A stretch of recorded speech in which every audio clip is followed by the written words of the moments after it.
Page views and average page views per visit. Your page views is a metric that cites somewhere snuggly between your views and your hits. This basically tells you how many individual pages have been viewed, regardless of who viewed them or how many times. Thus, it might also be referred to as impressions. Your page views are important in their own way because they tell you how many times the content on your site is being loaded up. And if you have a lot of CPM ads, pay cost per impression, then that tells you how much you're going to earn from them. It's also useful to consider aspects like your unique visits versus page views when you look at factors like conversion rates below. This is useful because each new page view can be considered a new chance for you to impress your visitors. This metric is closely related to another very useful one, that being the average page views per visit.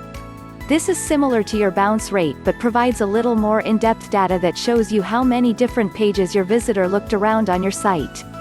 This is a very useful thing to know because it can tell you whether you are being successful in getting your visitors to not only interact with your site but also to keep reading. If you think of your visitors in terms of leads, then the visitors who read the most pages on your site are the most engaged with your brand and are thus the warmest leads.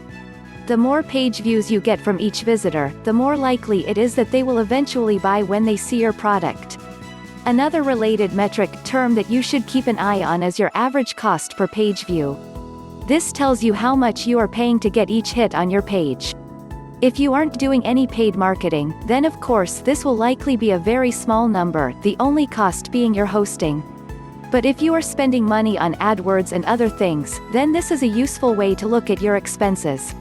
Now this is a metric that won't be readily available in most dashboards.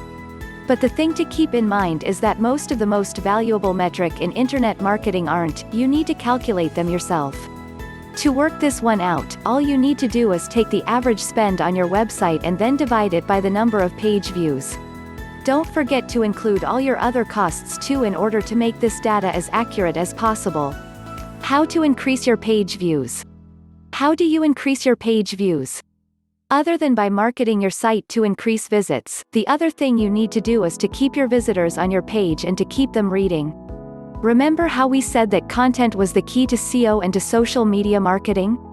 Well, it's also the key to engagement. This is why it's not enough for you to simply create a lot of content, you also need to make sure that your content is top quality and is unique, interesting and generally the sort of thing people actually want to read and stick around for. You can also use plugins and other techniques to try and encourage people to stick around and go deeper down your rabbit hole. For example, WordPress plugins showing related posts can be very helpful in this regard because they suggest similar content based on what the visitor is already enjoying. Another useful strategy is to make multi-part articles. This is why you will often see posts split into lots of pages. It increases the page views and thereby increases the impressions for adverts that you are earning from. Note that advertising itself is actually bad for your page views. Why? Because when someone clicks on an advert, they invariably get taken away from your site.